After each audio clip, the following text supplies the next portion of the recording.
Shalom Bu Murni dan teman-teman, saya Yusia Purnamasari, NIM 2224 Saya Usul Padang, NIM 221910901022. Saya Justinus Amarinsa dengan NIM 221910901017.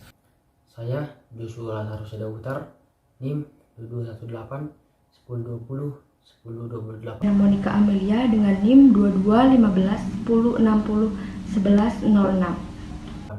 Gaya hidup pemuda Kristen tentu juga mengikuti perkembangan zaman. Namun, yang perlu diwaspadai dan diperhatikan oleh gereja adalah bagaimana gereja memikirkan agar pemuda tidak terjerumus dalam perkembangan teknologi. Kemajuan dunia di segala bidang melalui ilmu pengetahuan dan teknologi sesungguhnya bersumber pada karya Tuhan sendiri yang telah menciptakan manusia dengan kemampuan untuk mengkreasi Tuhan. Itu sesuai dengan amanat yang Tuhan berikan kepada manusia, yaitu amanat kebudayaan yang tertulis pada kitab Kejadian 1 ayat 28. Amanat ini hanya diberikan kepada manusia sebagai makhluk ciptaannya yang paling istimewa, karena manusia diciptakan sesuai dengan gambar atau rupa Allah. Sebagai makhluk ciptaan yang segambar dengan penciptanya, manusia diberikan hal yang tidak diberikan kepada ciptaan lain, yaitu akal pikiran. Dengan akal pikiran, manusia itu memiliki kemampuan untuk berpikir rasional sehingga bisa menciptakan teknologi. Teknologi telah berkembang maju seiring dengan kemajuan manusia. Oleh karena itu, kami membuat video ini, yakni tentang etika Kristen dalam menghadapi perkembangan teknologi. Kemajuan teknologi menghasilkan modernitas dan tandai dengan pertumbuhan ekonomi, mobilitas sosial, ekspansi, dan juga perluasan budaya. Yang dimana melalui kemajuan teknologi, komunikasi semakin canggih dan juga mudah. Terlepas dari manfaatnya bagi kehidupan manusia, ternyata masih banyak yang belum mengerti pengertian perkembangan teknologi. Padahal, memahami pengertian perkembangan teknologi merupakan langkah awal yang penting untuk memahami kemajuan teknologi secara mendalam. Maka dari itu, saya akan menjelaskan pengertian perkembangan teknologi menurut para ahli. Dan pengertian perkembangan teknologi dapat meliputi pengertian sistem, organisasi, dan juga teknik. Akan tetapi, seiring dengan perkembangan dan kemajuan zaman, pengertian teknologi sudah semakin meluas. Sehingga saat ini teknologi merupakan sebuah konsep yang berkaitan dengan jenis penggunaan dan pengetahuan tentang alat dan keahlian, serta bagaimana dapat memberi pengaruh pada kemampuan manusia untuk mengendalikan dan mengubah sesuatu yang ada di sekitarnya. Jadi, teknologi adalah semacam perpanjangan tangan manusia untuk dapat memanfaatkan alam dan sesuatu yang ada di sekelilingnya secara lebih maksimal.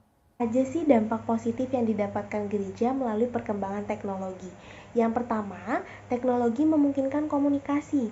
Melalui perkembangan teknologi sekarang seperti adanya Facebook, Twitter, ataupun melalui blog, maka gereja tidak lagi mengalami kesulitan dalam menjalin komunikasi dengan anggota jemaatnya. Dengan demikian, gereja dapat memberikan informasi atau segala bentuk hal yang menyangkut kepentingan gereja dengan jemaat. Yang kedua, teknologi memungkinkan komunitas.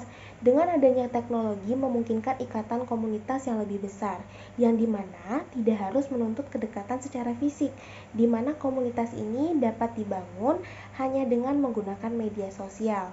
Dengan cara ini, jemaat masih dapat berkomunikasi dengan orang lain, misalnya dengan jemaat gereja lain. Yang ketiga, teknologi memungkinkan pemuritan. Dengan adanya teknologi zaman sekarang, maka gereja dapat membentuk pemuritan, di mana gereja pada zaman sekarang ini dapat dengan mudah membuat ataupun memiliki sebuah aplikasi khusus di mana jemaat dapat mengakses dengan bebas aplikasi yang dapat dibuat gereja, seperti khotbah, materi pelajaran Alkitab. Kitab Amsal 1 ayat 5, baiklah orang bijak mendengar dan menambah ilmu, dan baiklah orang yang berpengertian memperoleh bahan pertimbangan. Dengan perkembangan teknologi sekarang, maka gereja tidak dapat menutup diri terhadap perkembangan teknologi yang ada. Negatif perkembangan iptek terhadap remaja Kristen. Perspektif seorang remaja Kristen mengenai hal negatif dari perkembangan teknologi.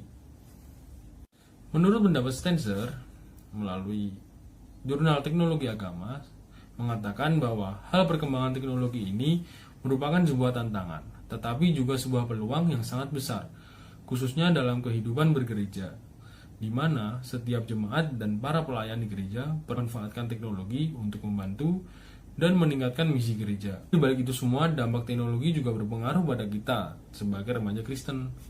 Misalnya, banyak informasi yang tidak benar, apalagi yang membahas agama dan memicu konflik di tengah-tengah umat. Padahal firman Tuhan sudah memberitahu melalui kitab Keluaran 23 ayat 1, di mana mengatakan, "Janganlah engkau menyebarkan kabar bohong, janganlah engkau membantu orang yang bersalah dengan menjadi saksi yang tidak benar." Dampak negatif yang juga begitu nampak melalui umat Kristen dengan perkembangan teknologi adalah banyaknya jemaat yang sudah terlalu nyaman dan justru enggan beribadah di gereja secara langsung dan lebih memilih untuk beribadah secara online. Juga sudah disinggung tentunya di Alkitab mengenai menghadiri gereja, terletak pada Alkitab Ibrani 10 ayat 25. Janganlah kita menjauhkan diri dari pertemuan-pertemuan ibadah kita seperti dibiasakan oleh beberapa orang, tetapi marilah kita saling menasihati dan semakin giat melakukannya menjelang hari Tuhan yang mendekat. Bagaimana sikap mahasiswa Kristen dalam perkembangan teknologi? Ada 3 poin yang perlu diketahui untuk menentukan sikap mahasiswa Kristen. Yang pertama, Allah tidak menolak teknologi. Hal ini dibuktikan dalam sejarah perkembangan Alkitab, mulai dari kitab Perjanjian Lama hingga kitab Perjanjian Baru, di mana sudah ada teknologi yang ditemukan, seperti kain yang membangun sebuah kota, membuat benda dari perunggu, bahkan senjata perang yang terbuat dari besi sudah banyak ditemukan. Saat ini juga sudah banyak perkembangan teknologi yang sudah dijelaskan tadi, mulai dari cara translasi hingga pembuatan senjata perang. Allah tidak sepenuhnya mendukung dan menolak teknologi. Jika kita membaca 1 Korintus 10 ayat 30, maka dapat penafsiran bahwa Dia memanggil kita untuk menggunakan teknologi demi kemuliaannya dan untuk kebaikan kita, bukan untuk menghancurkan ciptaannya atau umatnya.